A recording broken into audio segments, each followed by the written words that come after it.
Pak Jokowi datang kan kita sebagai menteri, sebagai pembantu presiden harusnya paham bahwa tujuan. Ketiadaan BUMN sebagai sponsor ajang balap Formula E Jakarta 2022 disinggung oleh anggota DPR RI Mufti Anam di hadapan Menteri BUMN Erick Thohir. Mufti bahkan menduga hal ini erat kaitannya dengan kontestasi politik pemilihan presiden atau Pilpres 2024. Seperti diketahui, pihak Kementerian BUMN sebelumnya telah menjelaskan tak menjadi sponsor Formula E karena proposal yang diajukan terlalu mepet.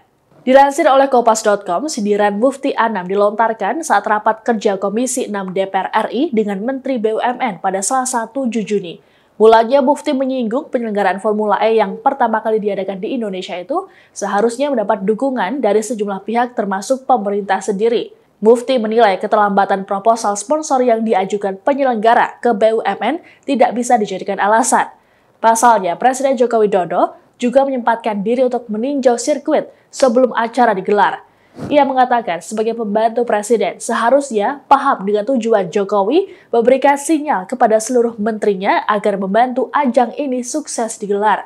Politisi PDI Perjuangan itu kemudian menyentil agenda politik yang diduga jadi penyebab ketiadaan BUMN menjadi sponsor dalam Formula E.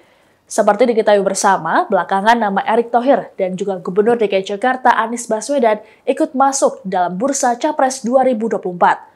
Lebih lanjut, Mufti menyayangkan dan mengaku sedih ketika mengetahui rekannya sesama anggota DPR, Ahmad Saroni yang juga menjadi ketua panitia penyelenggara Formula E, kesulitan menembus BUMN. Sebelumnya, juru bicara Kementerian BUMN Arya Sinulinga telah menjelaskan bahwa pihaknya menerima proposal sponsorship sebulan sebelum kegiatan diselenggarakan.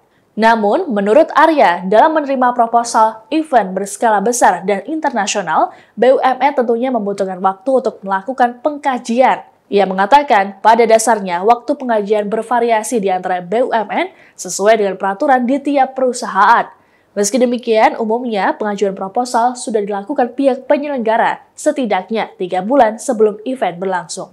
Kalau Pak Jokowi datang kan kita sebagai menteri, sebagai pembantu presiden harusnya paham bahwa tujuan presiden ke sana memberikan sinyal kepada seluruh menterinya untuk bagaimana bisa membantu agar Formula E ini menjadi sukses dan juga bisa mencapai goalnya, yaitu kemudian bisa menjadi kebanggaan bangsa kita.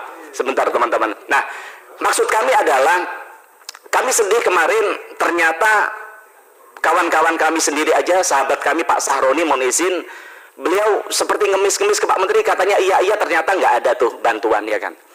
Kami juga sempat senang bahwa waktu itu sempat ada MOU dengan anak Pertamina, Pertamina Renewable itu, ya kan.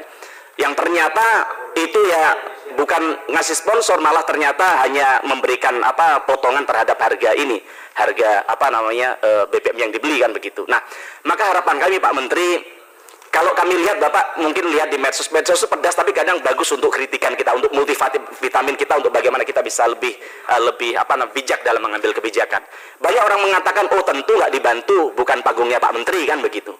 Ada juga yang bilang bahwa, oh ini ya kalau acaranya Menteri, jangankan sebulan proposal, 1 menit sebelum acara Pak Menteri aja bisa BUMN itu support begitu.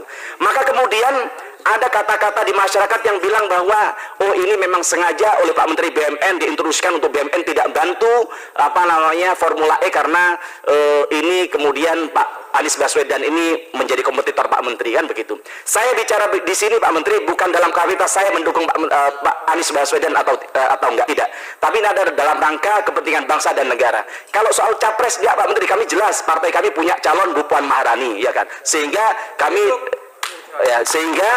bilang bahwa ini bukan soal mendukung tidak mendukung soal Anies Baswedan, tapi soal kepentingan bangsa dan negara. Maka harapan kami Pak Menteri sebagai public figure, sebagai petugas negara, sebagai pembantu presiden, harapan kami Pak Menteri bisa lebih bijak lagi dalam urusan ini. Demikian informasi kali ini, perbarui terus informasi Anda hanya di kanal YouTube Tribun News. Terima kasih sudah nonton, jangan lupa like, subscribe, dan share ya.